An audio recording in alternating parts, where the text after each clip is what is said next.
स्वागत है एक बार फिर से आपके अपने YouTube channel HR study centre में। जैसा कि आपको पता है मैं क्लास 10 की हिंदी पढ़ा रहा था, तो मैंने आपसे प्रॉमिस भी किया था कि मैं आपको साइंस की वीडियो जल्दी ही प्रोवाइड कराऊंगा। तो आज है साइंस की वीडियो। आज आपको मैं धमाकेदार साइंस की वीडियो लाया हूँ, बहुत ही इंपॉर्टेंट और बहुत ही अच्छी तरीके से। आज से आपको साइंस में हर एक चीज समझ में आने लगेगी, ये अब मेरा आपसे वादा रहा। देखिए साइंस जो है, साइंस, अब साइंस पढ़ाने से पहले मैं आपको कुछ बातें बताऊंगा। क्या बातें हैं? तो साइंस में देखिए मैं आपको छोटे छोटे क्लास दूंगा साइंस के, बहुत ही इंपॉर्टेंट होंगे, बेसिक होगा आपका, जो आपका बेस मजबूत करेगा साइंस में। तो मैं आपको पहले साइंस पढ़ाने से पहले मैं कुछ आपको बताऊंगा। आपने एक मूवी देखी होगी जिसका नाम है थ्री इडियट्स। थ्री इडियट्स में मूवी में दो लोग मुख्य होते हैं। क्या? एक का नाम होता है राम चतुर्लिंगन और दूसरा का नाम होता है रणछोड़ दास छाछड़। रणछोड़ दास छाछड़ को रेंचो कहते हैं और राम चतुर्लिंगन को कहते हैं रेंचो, सॉरी साइलेंसर कहते हैं, साइलेंसर। ठीक है। तो एक बार क्या होता है कि जो क्लास लगी होती है तो वहां पे जो प्रोफेसर होता है, जो पढ़ा रहा होता है, वो रेंचो से पूछता है what is a machine, what is a machine.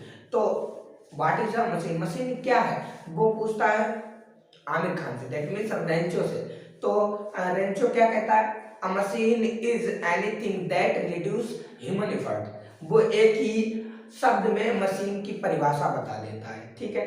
तो फिर जो है वो कहता है कि मशीन की डिफिनेशन क्या है। तो मशीन की डिफिनेशन जो है वो पूछता है साइलेंसर से। तो साइलेंसर होता है एक लंबा चौड़ा सा स्पीच दे डालता है कि मशीन ये है, मशीन वो है, मशीन वो है। तो देखिए कोई भी चीज सीखने से पहले हमें किसी की परिभाषा अगर जाननी है तो हम कम शब्दों में आसान भाषा में सीख सकते हैं, जैसा कि उसमें देखा है आपने। ठीक है। तो वो एक लंबा सा चौड़ा सा जो रट्टू तोता है वो रटता रहता है। तो आपको क्या करना है, आसान भाषा सीखनी है और बहुत ही अच्छी तरीके से जो आपके काम आए, समझ में आए। तो आमिर खान उसमें क्या कहता है, रेंचो क्या कहता है कि वह मशीन वह है जो मनुष्य का काम आसान करते, बस खत्म बात। ऐसे ही मैं आपको साइंस की एक बहुत ही छोटी सी डिफिनेशन बताऊंगा, जो कि देखा होगा आपने, साइंस की डिफिनेशन है बहुत बड़ी बड़ी आपको बता देते हैं, जो आपको याद करने को बहुत ही दिक्कत देती है। तो साइंस में मैं आपको आज बहुत ही अच्छी सी बातें बताऊंगा और बहुत ही अच्छे अच्छे फैक्ट बताऊंगा। उसमें क्या हुआ, कैसे क्या हुआ, कैसे उत्पत्ति हुई। ठीक है। और इसके बारे में बताऊंगा। आज का है बेसिक क्लास। बेसिक क्लास तो वीडियो में बने रहिए, वीडियो को एंड तक देखिए। अगर वीडियो अच्छी लगे तो वीडियो को लाइक जरूर कर लेना। अगर आप हमारे चैनल पे नए हैं तो चैनल को सब्सक्राइब जरूर कर लेना, ताकि रोज आने वाली नोटिफिकेशन आपको टाइम पर मिल जाए। देखिए चलिए स्टार्ट करते हैं साइंस। ठीक है। साइंस की अगर हम डिफिनीशन की बात करें, साइंस को हिंदी में विज्ञान कहते हैं। साइंस को हिंदी में विज्ञान। अब साइंस को हिंदी में विज्ञान कहते हैं। अब बात कर लेते हैं इनके जनक कौन है, साइंस के जनक किसे माना जाता है। आपसे प्रश्न कोई पूछ ले कि साइंस के जनक किसे कहा जाता है, यानी कि फादर ऑफ साइंस किसे कहा जाता है, तो ये बात ध्यान रखें कि इनके जनक जो हैं, इनके जनक अरस्तु को माना जाता है, अरस्तु को। ठीक है। साइंस के जनक किसे माना जाता है? अरस्तु को माना जाता है। अब मैं बात कर लेता हूं उसकी डिफिनेशन की। तो डिफिनेशन बस एक लाइन में किसे कहते हैं? Science. What is a science? तो साइंस क्या है? Study of nature. Study of nature. Study of nature का मतलब क्या होता है? प्राकृतिक का अध्ययन करना साइंस कहलाता है। बस सीधी सी बात, प्राकृतिक, यानी कि साइंस क्या है? Study of nature.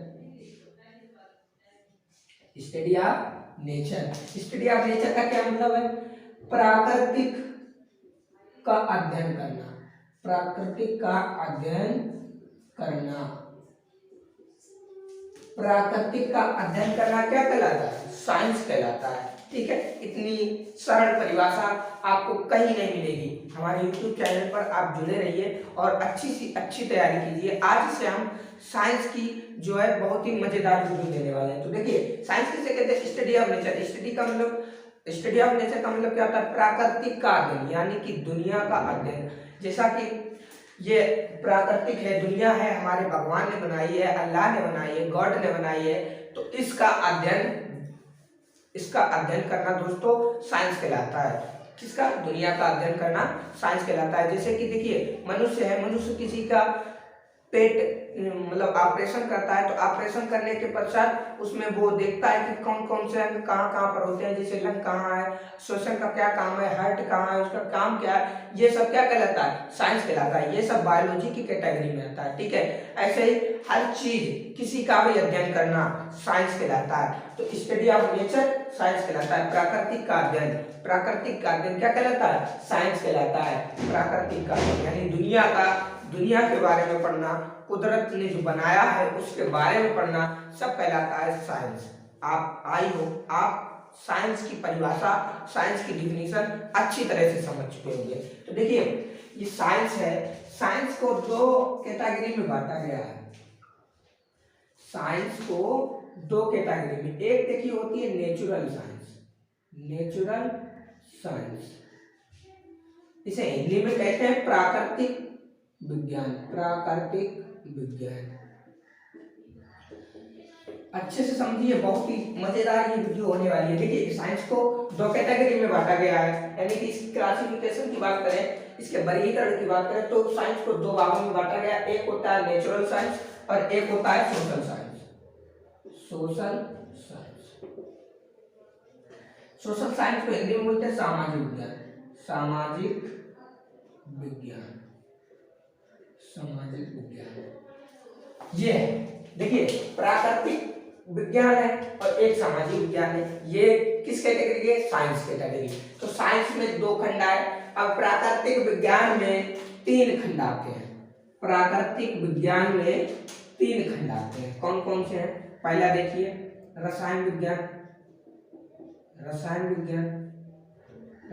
क्या है? रसायन विज्ञान का मतलब होता है पदार्थों के बारे में, यानी कि केमिकल के बारे में पढ़ना रसायन विज्ञान कहलाता है। केमिकल के बारे में पढ़ना रसायन विज्ञान कहलाता है, ठीक है। तो प्राकृतिक में तीन चीजें आती है, एक रसायन विज्ञान है, एक भौतिक विज्ञान है। अब ये भौतिक विज्ञान क्या है? भौतिक विज्ञान अभी बताता हूँ। भौतिक विज्ञान, फिर इसके बाद आता है जीव विज्ञान। एक रसायन विज्ञान, भौतिक विज्ञान, जीव विज्ञान। इसे इंग्लिश में केमिस्ट्री कहते हैं,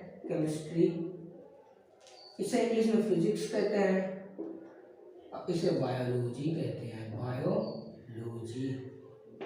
अब देखिए रसायन विज्ञान क्या मतलब होता है? पदार्थों का अध्ययन करना, रसायन विज्ञान कहलाता है। अब भौतिक विज्ञान क्या? भौतिक क्या मतलब होता है? प्राकृतिक में जो घटनाएं घट रही हैं, प्राकृतिक तथा उनकी घटनाओं का अध्ययन करना, उनके घटनाओं का अध्ययन करना भौतिक विज्ञान कहलाता है। जैसे बारिश कल होने वाली है, तो हम किसके जरिए से जानते हैं? ये सब विज्ञान के बारे में जानते हैं, विज्ञान के जरिए से जानते हैं कि कल बारिश होगी है, कहीं पर आकर मतलब भूकंप आ गया, तो किसके बारे में भी जानते हैं? सब भौतिक विज्ञान के बारे में जानते हैं। लाइट है, इलेक्ट्रो है, ये सब क्या है? भौतिक विज्ञान में आता है, ठीक है। अब बात करते हैं जीव विज्ञान। जीव विज्ञान का मतलब क्या होता है?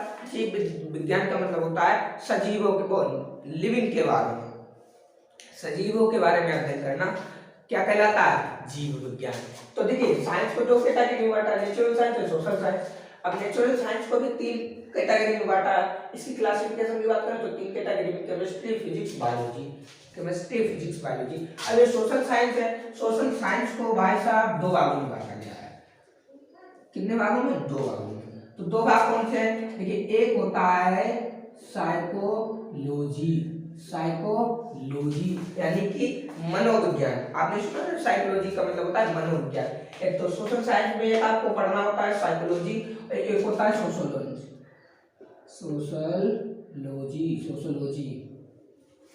एक पढ़ना होता है सोशोलॉजी। अब मनोविज्ञान जो है, साइकोलॉजी और सोशोलॉजी, इसमें क्या होता है? मनुष्य के बारे में पढ़ना होता है, मनो के बारे में, ठीक है। और सोशोलॉजी समाज के बारे में जो अध्ययन किया जाता है वो सोशोलॉजी कहलाता है। तो ये देखिए साइंस को दो कैटेगरी में बांटा, natural science, social science. Natural science को भी तीन कैटेगरी में, रसायन विज्ञान, भौतिक विज्ञान, जीव विज्ञान। और इस सोशल साइंस को दो कैटेगरी में, मनोविज्ञान और समाज विज्ञान।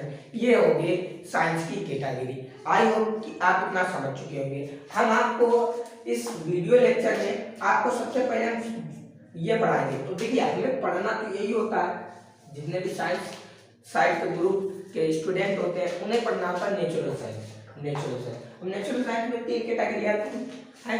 अब इनकी भी कैटेगरी होती है भाई साहब, इनकी भी कैटेगरी होती है, लेकिन मैं आपको इतने डीप में नहीं ले जाऊंगा क्योंकि आप बाउंस हो सकते हैं। तो ठीक है, तो मैं सबसे पहले आपको बताऊंगा कि रसायन विज्ञान के बारे में। आज बहुत ही इंपॉर्टेंट चीजें, बहुत ही अच्छे फैक्ट कॉन्सेप्ट है, ठीक है। तो हमको पढ़ना ये चीज। तो देखिए बात करते हैं रसायन विज्ञान। वीडियो में बने रहिए, वीडियो को एंड तक देखना, वीडियो बहुत ही अच्छी होने वाली है। आज से आपके लिए साइंस का बहुत ही बेहतरीन क्लास चालू हो गया है, ठीक है। तो देखिए केमिस्ट्री यानी रसायन विज्ञान की बात करें, रसायन विज्ञान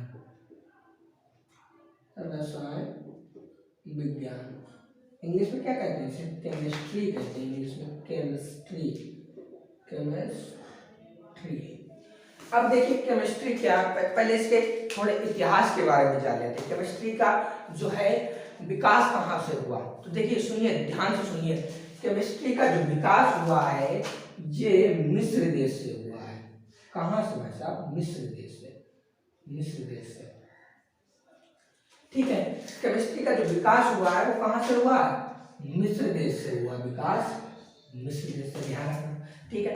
अब क्या हुआ, ये इसका जो विकास है मिस्र देश से हुआ। देखिए प्राचीन काल में मिस्रवासी का मतलब यहाँ कि मिस्र के जो लोग होते हैं वो मिस्रवासी कहलाते हैं। जैसे ग्राम के लोग होते हैं तो ग्रामवासी कहलाते हैं, ठीक। ऐसे मिस्र देश के जो लोग थे उसे ग्रामवासी, वो मिस्रवासी कहते हैं। देखिए अब जो मिस्रवासी लोग थे वो क्या करते थे, कांच, साबुन के रंग और अनेक पदार्थों को बनाने की विधियां जानते थे।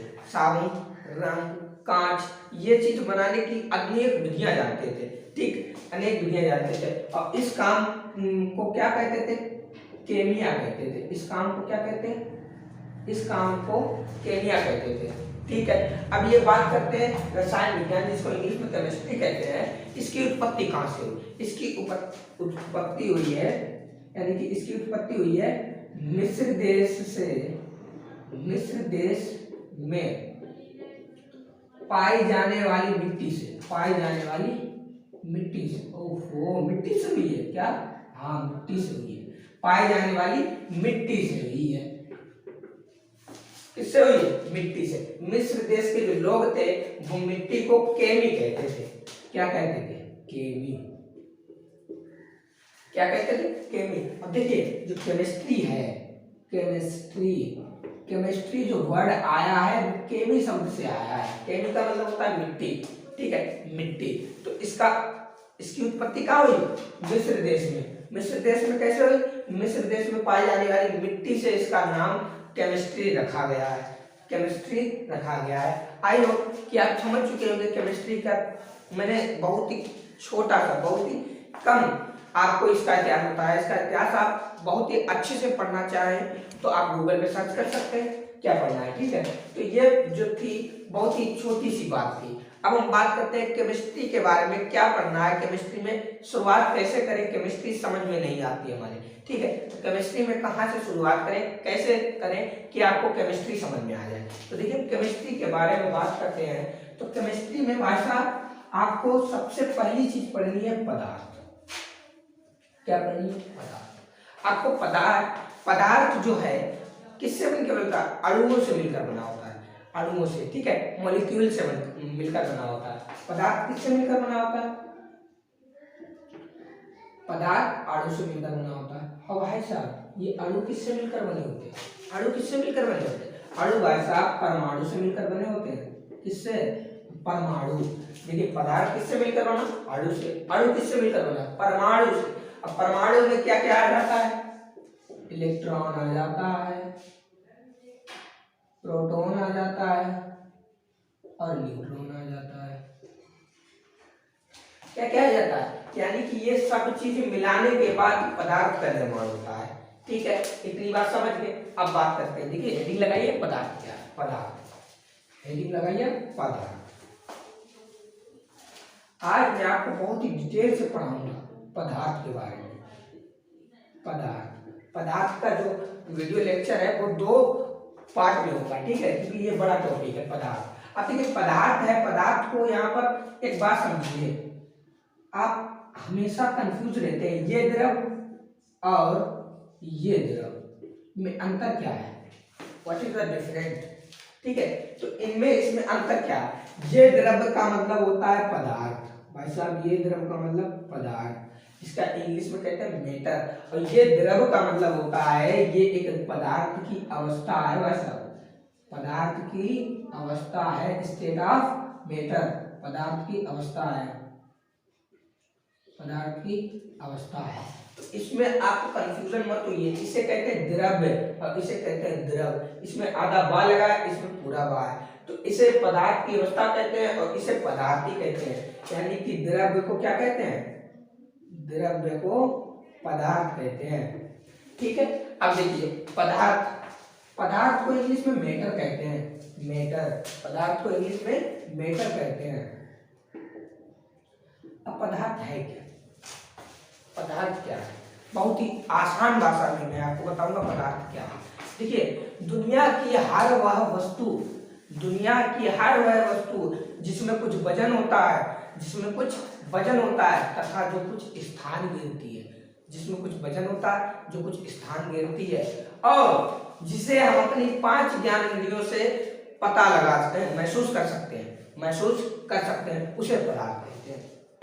आप समझे एक बार फिर से, पदार्थ क्या है, वह वस्तु जो कुछ स्थान घेरती है, जिसमें कुछ वजन होता है, ठीक है, जिसे हम अपनी 5 ज्ञानेंद्रियों से महसूस कर सकते हैं, उसे कहते हैं पदार्थ। जिसे आपसे मैं पूछता हूँ कि ये बताइए हवा क्या है, हवा पदार्थ है कि नहीं है, हाँ हवा पदार्थ है, क्यों, हवा को हम पकड़ नहीं सकते, देख नहीं सकते, छू नहीं सकते, लेकिन महसूस कर सकते हैं। आप सोच रहे हैं कि इसमें कुछ वजन होता है, हाँ वजन भी होता है, क्या ये स्थान घेरती है, आप गुब्बारे में देखिए हवा भरता है, तो गुब्बारे का जो स्थान वो घेरती है, तो ये स्थान घेरना क्या है, पदार्थ है। तो मैं लिख लेता हूँ पदार्थ क्या है, आए हो पदार्थ समझ गए, दुनिया की हर वह वस्तु जो स्थान घेरती है, जिसमें कुछ वजन होता है, जिसे अपनी 5 ज्ञानेंद्रियों से हम महसूस कर सकते हैं, उसे पदार्थ कहते हैं। पदार्थ में सब चीज आ जाता है, मार्कर है, बोर्ड है, हम तुम भी पदार्थ में आता है, मोबाइल है, टेबल है, कुर्सी है, सब क्या है, सब चीज पदार्थ है। दुनिया की हर चीज जिस स्थान घेरती है, जिसमें कुछ वजन होता है, इसमें कुछ वजन है, ये पदार्थ है, ये कुछ स्थान घेरती है, ये भी पदार्थ है, ठीक है। इसे छूकर पता लगा सकते हैं कि ये ठोस है, मुलायम है, कैसा है, ठीक है। हम भी पदार्थ है, हमारा भी कुछ वजन है, हम भी कुछ स्थान घेरते हैं, ये सब क्या है, पदार्थ। देखिए पदार्थ क्या है, दुनिया की हर वह वस्तु, दुनिया की हर वह वस्तु जो कुछ स्थान घेरती है, जो कुछ स्थान घेरती है, तथा जिसमें कुछ वजन होता है, जिसमें कुछ वजन होता है, जिसमें कुछ वजन होता है, जिसमें कुछ वजन मतलब द्रव्यमान होता है, जिसमें कुछ वजन होता है, और जिसे 5 ज्ञानेंद्रियों अपनी 5 ज्ञानेंद्रियों से महसूस कर सकते हैं, महसूस कर सकते हैं, उसे पदार्थ कहते हैं, उसे द्रव्य कहते हैं, ये आप लोग लीजिए, क्या, दुनिया की हर वह वस्तु जो कुछ स्थान घेरती है, जिसमें कुछ वजन होता है, जिसे हम अपनी 5 ज्ञानेंद्रियों से महसूस कर सकते हैं, उसे पदार्थ कहते हैं। जैसे लोहा है, जैसे एग्जाम्पल लोहा है, लकड़ी है, पत्थर है, ये सब क्या है, और हवा है, ये सब क्या है, सब पदार्थ है, हम भी पदार्थ है, ठीक है। अब बात ये है पदार्थ, आयो आप पदार्थ के बारे में समझ चुके हैं। अब देखिए पदार्थ का हम वर्गीकरण पढ़ेंगे, वर्गीकरण यानी क्लासिफिकेशन ऑफ मैटर। मैटर का जो वर्गीकरण है वो क्या है, किस प्रकार से। रसायन विज्ञान में मेन चीज है पदार्थ। पदार्थ में आप एक एक टॉपिक अगर आप समझ चुके हैं, समझ जाएंगे, अच्छी तरह से आपके दिमाग में आ जाएगी, तो आप केमिस्ट्री में मास्टर बन सकते हैं। बहुत ही अच्छी आपकी पकड़ केमिस्ट्री में होगी। तो मैं सिर्फ आज आपसे ऐसी कोशिश करूंगा कि आपको केमिस्ट्री में अच्छी पकड़ आ जाए, ठीक है। अब देखिए इसकी वर्गीकरण की बात करते हैं, पदार्थ की वर्गीकरण। तो वीडियो को लाइक कर दें और वीडियो को अपने दोस्तों में जरूर शेयर कीजिए, ठीक है। देखिए पदार्थ का वर्गीकरण, पदार्थ का वर्गीकरण यानी classification of matter, classification of matter. ये देखिए पदार्थ का वर्गीकरण। मैं पदार्थ का वर्गीकरण आपको शॉर्ट में पहले बताऊंगा, फिर आपको डिटेल से एक एक चीज, एक एक पॉइंट अच्छी से कंसेप्ट के साथ, फैक्ट के साथ आपको बताऊंगा। देखिए पदार्थ को वर्गीकरण जो है दो आधार पर करते हैं। पदार्थ का वर्गीकरण किन आधार पर किया जाता है? दो आधारों पर किया जाता है। कौन कौन से वो दो आधार है? एक देखिए भौतिक आधार है। कौन सा? एक भौतिक आधार, एक भौतिक आधार। दूसरा आंसर क्या है? रासायनिक आधार, रासायनिक आधार, रासायनिक आधार। इंग्लिश में इसे कहते हैं केमिकल क्लासिफिकेशन, केमिकल क्लासिफिकेशन, रासायनिक आधार। और भौतिक आधार मतलब फिजिकल क्लासिफिकेशन, फिजिकल क्लासिफिकेशन। तो पदार्थ को दो आधार पर बांटते हैं। पहला आधार है भौतिक आधार, दूसरा आधार है रासायनिक आधार, ठीक है। अब रासायनिक आधार यानी कि physical chemical classification and physical classification. तो जो भौतिक आधार है इसमें पदार्थ को तीन कैटेगरी में बांटते हैं। पदार्थ को तीन नहीं चार कैटेगरी, क्योंकि आपने पढ़ा है कि पदार्थ की अवस्थाएं कितनी होती हैं? तीन। आप वही रटा किताब पिछला पुराना पढ़ रहे हैं, ठीक है। पदार्थ की अब चौथी अवस्था भी पढ़ते हैं, लेकिन अब पांचवी अवस्था भी आ रही है जिसके बारे में खोज हो रही है। पदार्थ की हम चौथी अवस्था भी पढ़ेंगे।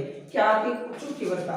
प्लाज्मा, जिसे पदार्थ की चौथी अवस्था। देखिए तो फिजिकल क्लासिफिकेशन में चार चीजें में पढ़ना है, एक ठोस, एक द्रव, एक गैस और एक प्लाज्मा। यानी कि पदार्थ की जो भौतिक अवस्थाएं हैं वो चार है: ठोस, द्रव, गैस, प्लाज्मा। ठोस को इंग्लिश में सॉलिड कहते हैं, सॉलिड। द्रव को इंग्लिश में लिक्विड कहते हैं, ठीक है। गैस को इंग्लिश में गैस ही कहते हैं, प्लाज्मा को इंग्लिश में प्लाज्मा कहते हैं, ठीक है। ये हो गया भौतिक आधार पर पदार्थों का वर्गीकरण। अब रासायनिक आधार पर पदार्थों का वर्गीकरण है वो दो भागों में होता है, दो भागों में। एक होता है शुद्ध पदार्थ यानी कि प्योर मैटर, प्योर मैटर। दूसरा है अशुद्ध पदार्थ,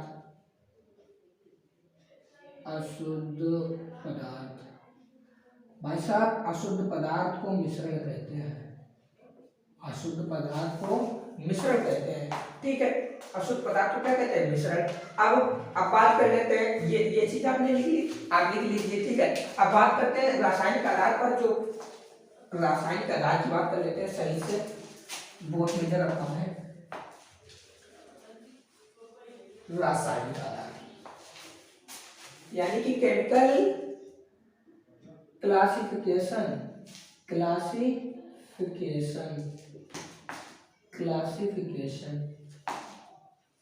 रासायनिक आधार पर, ठीक है। रासायनिक आधार पर पदार्थ को दो भागों में बांटा गया। वैसा कितने आधार पर? दो आधार पर, जो दो भागों में बांटा गया है, ठीक है। कौन कौन से? एक देखिए शुद्ध पदार्थ, एक शुद्ध पदार्थ। शुद्ध पदार्थ को इंग्लिश में क्या कहते हैं? Pure matter. Pure matter. और एक कैटेगरी में बांटा गया अशुद्ध पदार्थ। एक अशुद्ध पदार्थ। अशुद्ध पदार्थ, अशुद्ध पदार्थ को क्या कहते हैं? Non pure. Non pure matter. अब देखिए, अशुद्ध पदार्थ को हम मिश्रण भी कहते हैं। क्या कहते हैं? मिश्रण। ध्यान देना, मिक्सर। मिक्सर, मिश्रण को इंग्लिश में क्या कहते हैं? मिक्सर। अब देखिए, जो रासायनिक आधार पर है, पदार्थ को दो भागों में बांटा गया है, शुद्ध पदार्थ और अशुद्ध पदार्थ। अब शुद्ध पदार्थ को भी दो कैटेगरी में बांटा गया है, कंफ्यूजन मत होइए, यही है केमिस्ट्री, यही केमिस्ट्री, यही केमिस्ट्री की जड़ है। देखिए, दूसरे ये जो शुद्ध पदार्थ है इनको दो भागों में बांटा गया। कौन कौन से? एक तत्व, नाम सुना होगा आपने। तत्व को इंग्लिश में एलिमेंट्स कहते हैं। एलिमेंट्स। एलिमेंट्स। तत्व क्या है? तत्व वो होते हैं जो आवर्त सारी पीरियोडिक टेबल होती है, उसमें 118 तत्व जो हैं वो तत्व है, एलिमेंट्स कहलाते हैं। ठीक है। यौगिक। यौगिक। तो शुद्ध पदार्थ को दो भागों में बांटा गया है, तत्व और यौगिक। भाई साहब, तत्व को भी तीन कैटेगरी में बांटा गया है। तत्व को भी तीन कैटेगरी में बांटा गया। कौन कौन सी? एक होता है धातु, एक अधातु, एक धातु, एक अधातु और एक उपधातु। इंग्लिश में इसे कहते हैं मेटल और इसे कहते हैं नॉन मेटल, और इसे कहते हैं मेटलॉइड। मेटलॉइड। तो मेटल, नॉन मेटल, मेटलॉइड। ठीक है। तो शुद्ध पदार्थ को दो भागों में बांटा, तत्व और यौगिक। तत्व को भी तीन भागों में बांटा है, धातु, अधातु, उपधातु। ठीक है। अब यौगिक है, यौगिक को भी दो भागों में बांटा गया है। एक होता है कार्बनिक यौगिक, कार्बनिक, एक अकार्बनिक, अकार्बनिक। यानी कि यौगिक को भी दो भागों में बांटा गया है। तो कार्बनिक मतलब ऑर्गेनिक, ऑर्गेनिक और इनऑर्गेनिक। ठीक है, जगह नहीं, कोई बात नहीं। शुद्ध पदार्थ, शुद्ध पदार्थ को दो भागों में बांटा गया, तत्व और यौगिक। तत्व और यौगिक। तत्व को भी तीन भागों में बांटा गया, धातु, अधातु, उपधातु, और यौगिक को कार्बनिक, अकार्बनिक है। ठीक है। अब बात करते हैं अशुद्ध पदार्थ को कौन सी कैटेगरी में बांटा गया। तो अशुद्ध पदार्थ को, यानी कि जिसे मिश्रण कहते हैं, इसे दो भागों में बांटा गया है। समांगी मिश्रण, समांगी मिश्रण, एक विषमांगी मिश्रण। विषमांगी मिश्रण।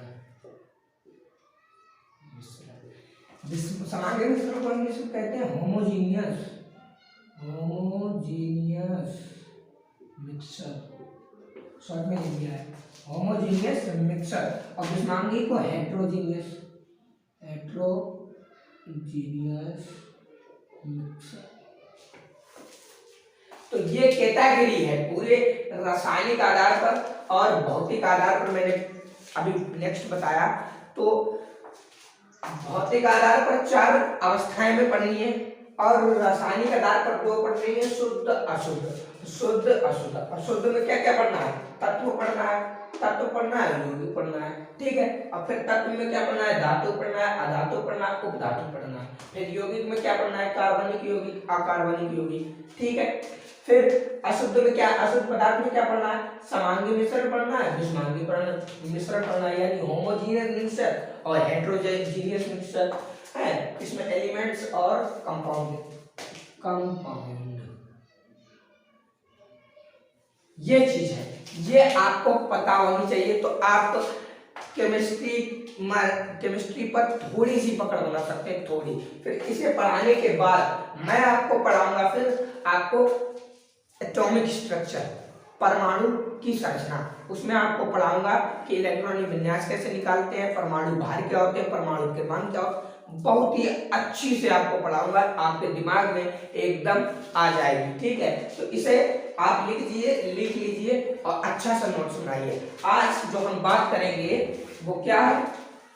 यानी कि पदार्थ को अभी हमने आपको बताया, पदार्थ को दो आधार पर बांटा गया है, यानी कि क्लासिफिकेशन ऑफ मैटर दो भागों में बांटा गया है। कौन कौन से?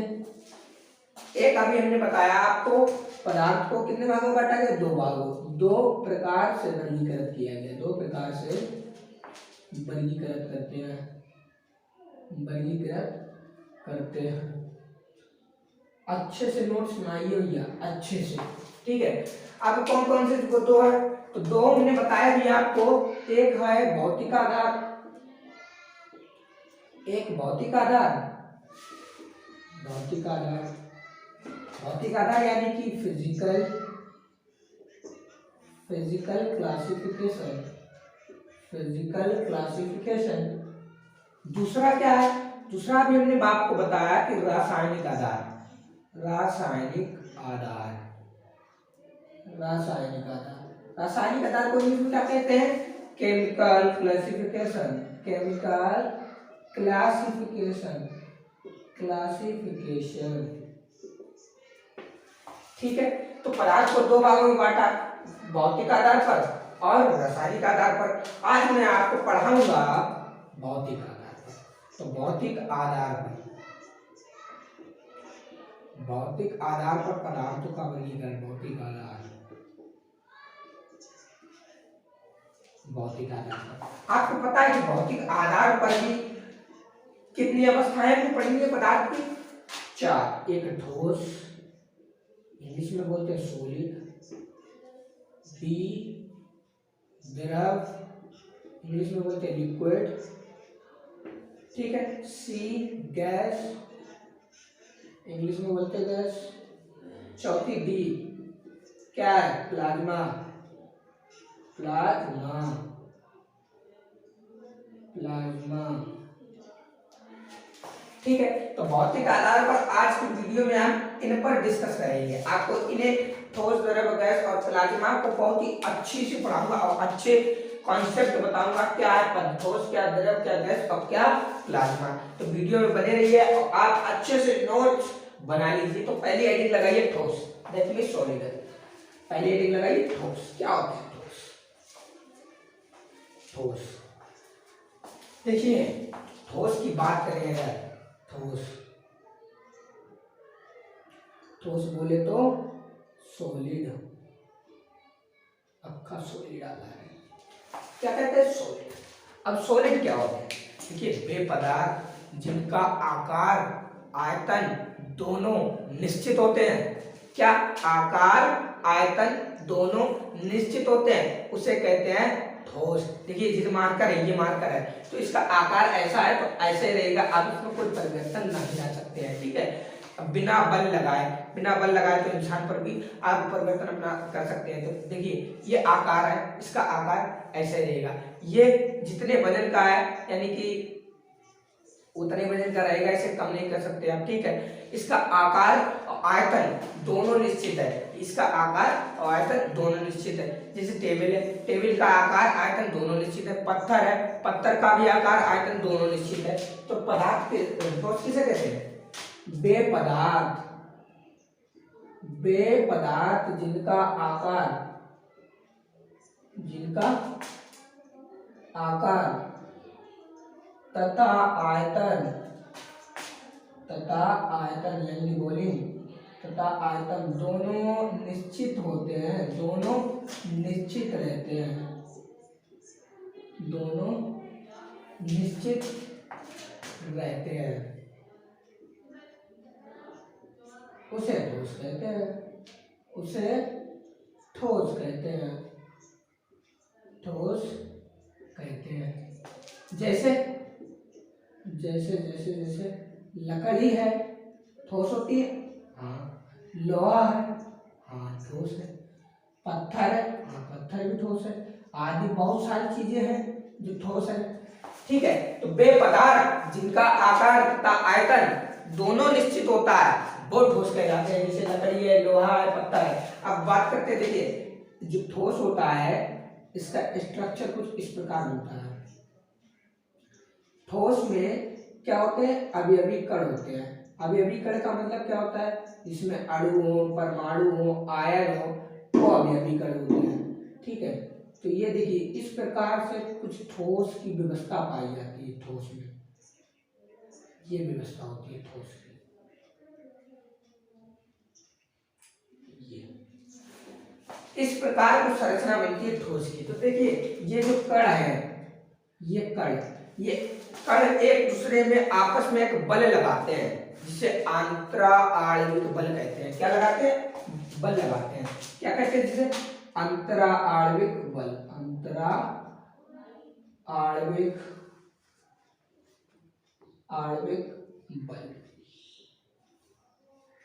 क्या लगाते हैं? अंतरा आणविक बल। अब मैं आपसे पूछता हूं कि इन कणों के बीच जो अंतरा आणविक बल लग रहा है वो कितना ज्यादा है और कितना कम है? कम है या ज्यादा है?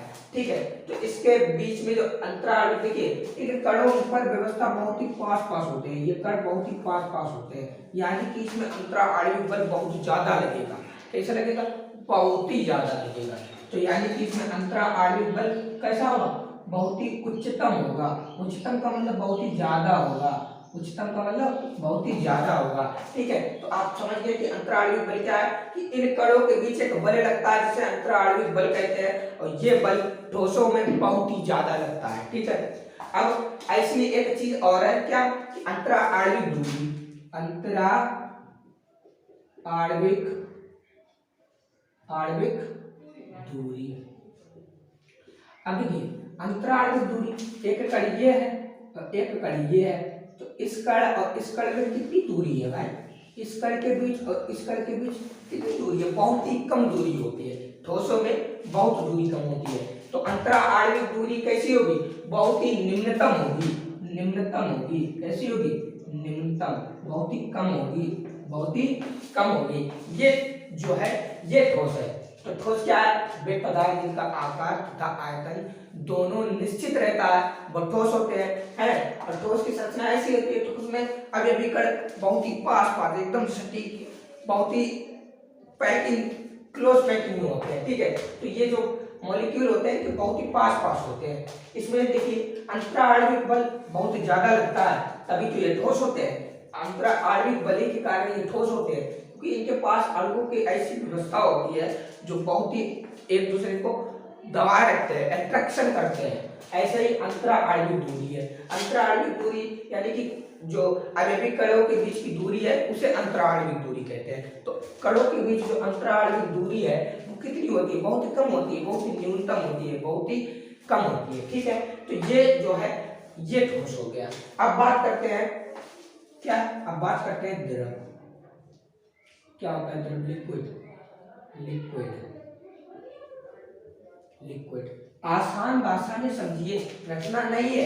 अगर रटना है तो आप कापी किताबें देख के रख सकते हैं। ठीक है, तो आसान भाषा में देखिए द्रव क्या है, लिक्विड क्या है। लिक्विड का मतलब होता है जिसका आकार निश्चित नहीं होता।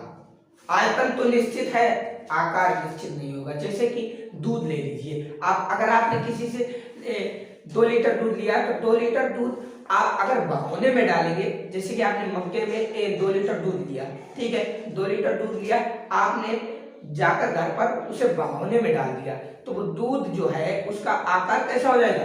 भगोने का आकार का हो जाएगा। यानी कि द्रव को जिस पात्र में रखते हैं वो उसी का आकार ग्रहण कर लेता है जिसे। ठीक है, अब बताइए कि जो द्रव मतलब दूध लिया आपने, 2 लीटर दूध लिया मग्गे में और उसे ले जाकर आपने भगोने में पलट दिया। अब ये बताइए कि जो द्रव है, द्रव का आकार कैसा हो गया? भगोने का आकार का हो गया। यानी कि दूध का आकार भगोने का आकार ले लिया, पहले मग्गे का आकार था। ठीक है, अच्छा ये बताइए आप लेकर गए थे 2 लीटर दूध, क्या आपने भगोने में डालते हुए 4 लीटर दूध बन गया या 1 लीटर बचा? ऐसा कुछ है नहीं। तो यानी कि आयतन निश्चित रहता है और आकार निश्चित नहीं रहता है। जैसे कि ले लीजिए डीजल आप किसी भी मतलब टंकी में लेने गए तो डीजल को आपने टंकी में भरा तो टंकी का आकार ले लेता है डीजल, और जैसे आपने कोई भी किसी भी कोई चीज में डाला, जैसे टंकी में डाला, जनरेटर में डाला, किसी भी चीज में डाला तो वो उसी का आकार ले लेता है। ये होता है द्रव। आइए आप समझ चुके होंगे कि द्रव क्या है। द्रव लिख लेते हैं, द्रव वे पदार्थ है, द्रव वे पदार्थ जिनका जिनका आयतन तो निश्चित होता है, आयतन तो निश्चित होता है, आयतन तो निश्चित होता है, निश्चित होता है, किंतु किंतु किंतु आकार अनिश्चित रहता है, अनिश्चित रहता है, अनिश्चित रहता है। तो वे पदार्थ जिनका आयतन तो निश्चित है लेकिन आकार अनिश्चित रहता है, जैसे दूध है, जैसे दूध है, डीजल है, पानी है, ये सब क्या है, सब द्रव है, आदि आदि। ये बात आप समझते। अब बात कर लेते हैं कि जो द्रव में अवयवीकरणों की व्यवस्था पाई जाती है वो कैसी होती है। देखिए द्रव में व्यवस्था ऐसी पाई जाती है, एक बात समझिए, ठोस में जो अवयवीकरण है वो एकदम बहुत ही पास, इन अवयवीकरणों में प्यार मोहब्बत बहुत ज्यादा होती है, तो इसलिए बहुत ही कम, बहुत ही ज्यादा पास होते हैं। अब द्रव में क्या होता है, अवयवीकरण में थोड़ी बहुत प्यार मोहब्बत थोड़ी कम होती है, तो थोड़े ये कण जो है थोड़े दूर दूर होते हैं, थोड़े दूर, ठीक है। जैसे कण यहाँ है, कण यहाँ है, कण यहाँ है, कण यहाँ, एक कण यहाँ, यहाँ यहाँ यहाँ, ऐसी व्यवस्था होती है। तो इन्हें जो द्रव है इनमें अवयवीकरण थोड़े दूर दूर होते हैं, ठीक है। तो इसमें जो थोड़े दूर दूर होंगे तो इसमें अंतराणविक बल कितना लगेगा, अंतराणविक आणविक बल कैसा होगा, अंतराणविक बल कैसा होगा, ठोस की अपेक्षा कम, ठोस की तुलना में कम होगा। ठोस में अंतराणविक बहुत ज्यादा होता है लेकिन ठोस की तुलना में इसमें जो अंतराणविक बल है वो कम होगा।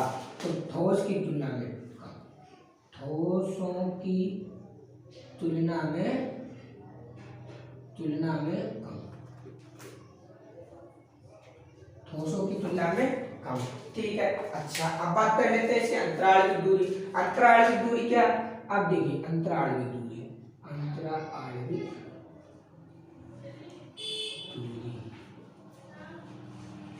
अंतराणविक दूरी। अच्छा ये बताइए, ये जो ठोस है, ठोस में अंतराणविक दूरी जो है बहुत ही कम होती है, बहुत ही कम। इसमें क्या, इसमें अंतराणविक दूरी है कैसे, लेकिन ठोसों की अपेक्षा कम है, ठोस में बहुत नहीं, ठोस में बहुत कम होती है और द्रव में थोड़ी ज्यादा होती है, यानी कि ठोस की तुलना में अधिक होती है, ठोस की तुलना में अधिक होती है ये दूरी, ठीक है। तो लिख लेना ठोसों की तुलना में, ठोसों की तुलना में ज्यादा,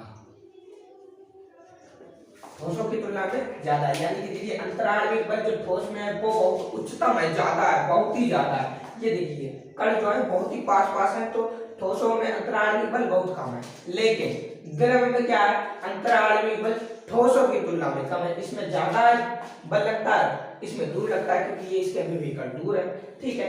इसमें अंतराणविक दूरी बहुत निम्नतम होती है, बहुत ही कम होती है। देखिए इन अणुओं के बीच कितनी दूरी है, बहुत ही न्यूनतम है। ऐसे द्रव में क्या होता है, इन ये कण है, ये कण में थोड़ी ज्यादा होती है, यानी कि ठोसों में तो कतई नहीं होती है और द्रव में ठोसों से थोड़ी ज्यादा होती है। आई हो कि आप ये समझ चुके होंगे कि द्रव क्या है, ठोस क्या है। अब मैं बात करता हूँ गैस क्या है। तो वीडियो अच्छी लगी है तो वीडियो को लाइक जरूर करते रहो, ठीक है। और हमारे चैनल पर अगर नए हैं तो सब्सक्राइब जरूर कर देना, ठीक है। अब बात करता हूँ मैं गैस, गैस की बात करता हूँ। What is gas, gas gas अब देखिए गैस क्या है। गैस देखिए हमने ठोस बताया जिनका आकार तथा आयतन दोनों निश्चित हो वो ठोस होते हैं। अब फिर हमने द्रव बताया, द्रव में क्या है, जिनका आकार अनिश्चित हो और आयतन निश्चित हो वो द्रव है। अब गैस क्या है, तो गैस क्या है, गैस आपको बताइए, गैस क्या है, जिनका आकार तथा आयतन दोनों अनिश्चित हो, जिनका आकार तथा आयतन दोनों अनिश्चित हो, वो कहलाते हैं गैस। तो वे पदार्थ जिनका आकार तथा आयतन, वे पदार्थ जिनका आकार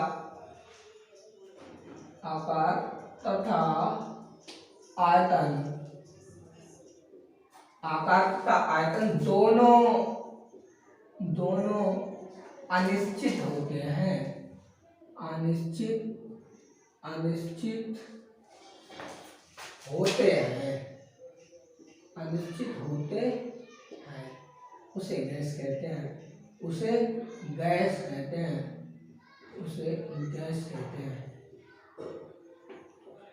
जैसे आकार और आयतन। जैसे कि मान लो आपने किसी एक डिब्बी में आपने गैस भरी, नाइट्रोजन गैस भरी, ठीक है। तो आपने जब नाइट्रोजन गैस उस डिब्बी में भरी, तो जो नाइट्रोजन गैस का आकार है वो किसका आकार था? उसी डिब्बी का, ठीक है। उसी डिब्बी को आपने जाकर एक कमरे में छोड़ दिया।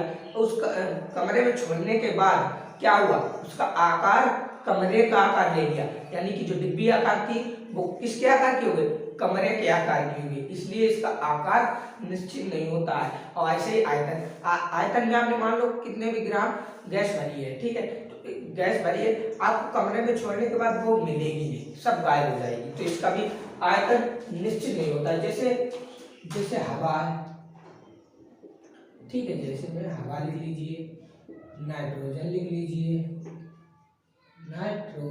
लीजिए, ठीक है। गोबर गैस लिख लीजिए, गोबर गैस होती है, गोबर गैस। और भी बहुत ही गैस है, आदि कर लीजिए, ठीक है। अब बात करते हैं, देखिए गैसों में कैसी व्यवस्था पाई जाती है।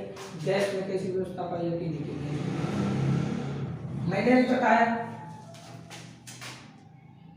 मैंने अभी आपको बताया, ये मैं 3 बॉक्स आपको बेहतर समझ में आएगा।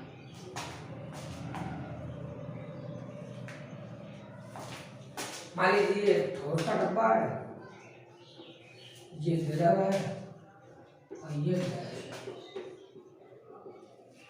ये ठोस है, ये द्रव है। तो हमने अभी आपको बताया कि ठोसों में अवयवी कण कैसे होते हैं? बहुत ही पास होते हैं, यानी मॉलिक्यूल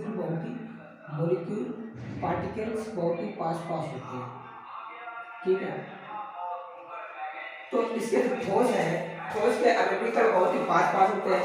फिर मैंने आपको बताया कि जो द्रव के अवयवी कण थोड़े दूर होते हैं, क्योंकि इनके बीच आपस में प्यार मोहब्बत बहुत कम होता है, थोड़ा कम होता है।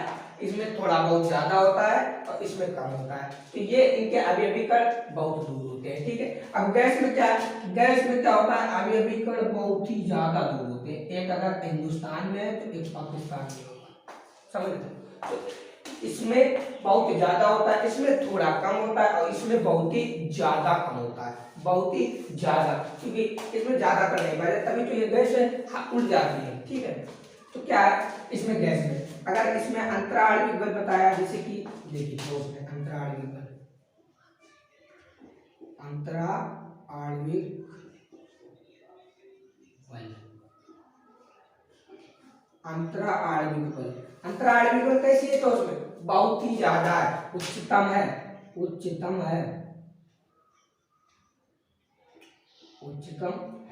ये जो बल लगता है ये बहुत ज्यादा होता है, यानी कि उच्चतम होता है। और द्रव में कैसा होता है? ठोस की तुलना में कम होता है, ठोस की तुलना में कम।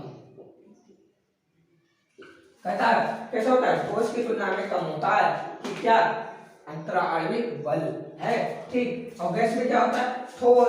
गैस में क्या होता है? इसमें बहुत निम्नतम होता है, अंतराणविक बल निम्नतम होता है। निम्नतम का मतलब बहुत ही कम होता है, क्योंकि इनके जो अवयवी कण है, पार्टिकल्स है, बहुत ही दूर होते हैं, बहुत ही दूर होते हैं। तो इसमें अंतराणविक बल बहुत ही निम्नतम होता है, बहुत ही कम होता है, ठीक है। फिर उसके बाद बात करते हैं अंतराणविक दूरी की बात करें, अगर अंतरा आणविक दूरी की बात करें तो ठोस में अंतरा आणविक दूरी बहुत ही कम होती है, निम्नतम होती है। क्यों? क्योंकि इनके आवयवी कण इतने पास पास होते हैं कि बहुत ही पास पास होते हैं। ठीक है, तो इसमें कैसी दूरी होती है? निम्नतम होती है, निम्नतम होती है, इसीलिए ठोस तो कठोर होते हैं, निम्नतम होती है। ठीक है, फिर क्या है, द्रव में क्या होता है, ठोसों की तुलना में ज्यादा होते हैं, अंतरा आणविक दूरी ठोसों की तुलना में ज्यादा होती है। ये देखिए, ये तो ठोस की तुलना में ज्यादा, ठोस की तुलना में, ठीक है, ठोस की तुलना में ज्यादा। अब गैस में क्या होता है, तो गैस में अंतरा आणविक दूरी बहुत ही उच्चतम होती है, बहुत ही ज्यादा होती है, क्योंकि इसका एक कण हिंदुस्तान में तो एक कण पाकिस्तान में, एक कण ऑस्ट्रेलिया में तो एक कण बांग्लादेश में है। ठीक है, तो इसका ऐसा हिसाब है। तो इसमें क्या होता है, बहुत ही उच्चतम दूरी होती है, अंतरा आणविक दूरी उच्चतम होती है, बहुत ही ज्यादा होती है। आई हो क्या पदार्थ की तीनों अवस्थाएं समझ चुके होंगे। बात कर लेते हैं इसके आकार की बात। अगर ठोस का आकार कैसा होता है, ठोस का आकार होता है निश्चित होता है, वैसा ठोस का आकार कैसा होता है, निश्चित होता है। द्रव का कैसा होता है, द्रव का आकार अनिश्चित होता है, द्रव का आकार अनिश्चित होता है, अनिश्चित होता है। ठीक है, ठीक है। अब बात कर लेते हैं गैस। गैस का आकार कैसा होता है, इसका भी निश्चित होता है, इसका भी अनिश्चित होता है। ठीक, इतनी बात क्लियर? क्लियर, चलो ठीक है। अब बात कर लेते हैं इसका आयतन, आयतन यानी कि वॉल्यूम, ये शेप, ये वॉल्यूम। तो इसका आयतन कैसा होता है, ठोस का भी आकार कैसा होता है, निश्चित होता है, अभी बताया मैंने आपको। ठोस का आकार कैसा होता है, निश्चित होता है। ठीक, इसमें द्रव में क्या होता है, द्रव में आयतन कैसा होता है, निश्चित होता है, जितना है उतना ही रहेगा, निश्चित रहता है। ठीक, ठीक, निश्चित रहता है किसमें, द्रव में। अब गैस में क्या होता है, गैस में भाई साहब अनिश्चित रहता है, गैस में अनिश्चित रहता है। तो आई होप कि आप ये समझ चुके हैं कि पदार्थ की ये तीन अवस्थाएं आप समझ चुके हैं। अब मैं आपको लास्ट कौन सी पदार्थ की जो अवस्था है, यानी स्टेट ऑफ मैटर की लास्ट स्टेट है, वो क्या है, प्लाज्मा, वो आपको बताने वाला हूँ। देखिए, आई होप ये आप समझ चुके होंगे। अगर वीडियो अच्छी लगी तो लाइक कर दीजिए, इसका स्क्रीनशॉट भी ले लीजिए। ठीक है, ठीक है।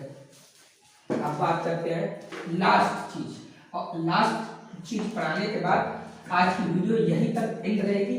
फिर मैं आपको कल की वीडियो में केमिकल क्लासिफिकेशन के बारे में बताऊंगा, यानी कि शुद्ध पदार्थ और अशुद्ध पदार्थ क्या है, कैसे वर्गीकृत करते हैं और क्या क्या होता है इसमें। ठीक है, देखिए बात करते हैं लास्ट चीज क्या है, प्लाज्मा अवस्था।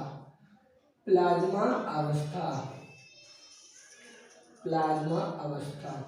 अब प्लाज्मा अवस्था क्या है, प्लाज्मा अवस्था का मतलब क्या है, देखिए पदार्थ की वह अवस्था जो अति उच्च ताप पर होती है, बहुत ही ज्यादा ताप पर होती है।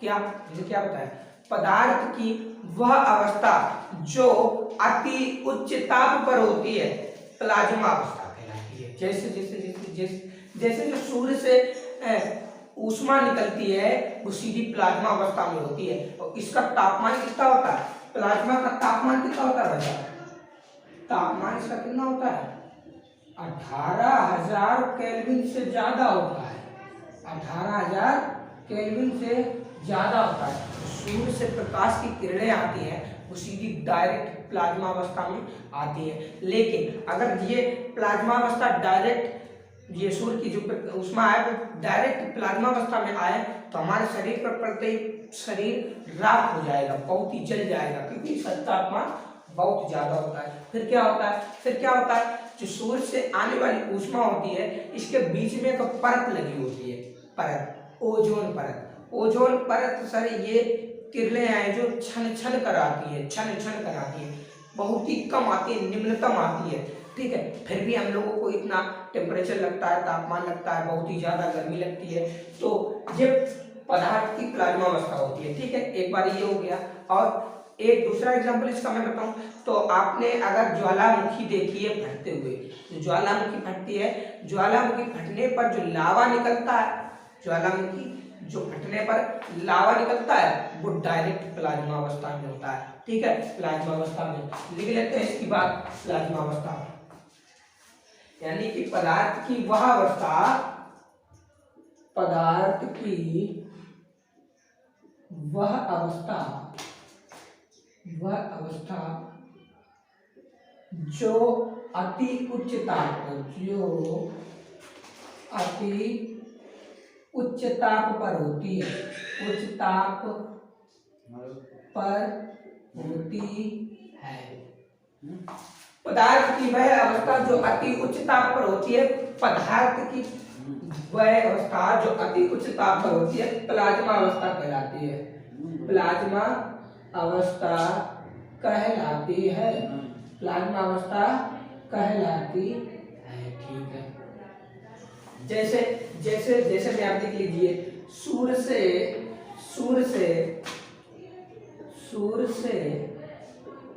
निकली हुई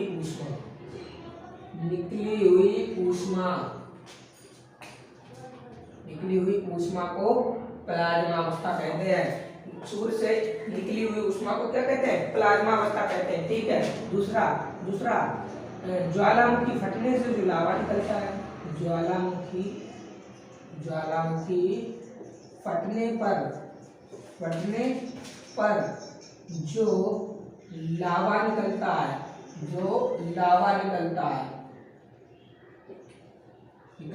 उसे प्लाज्मा कहते हैं।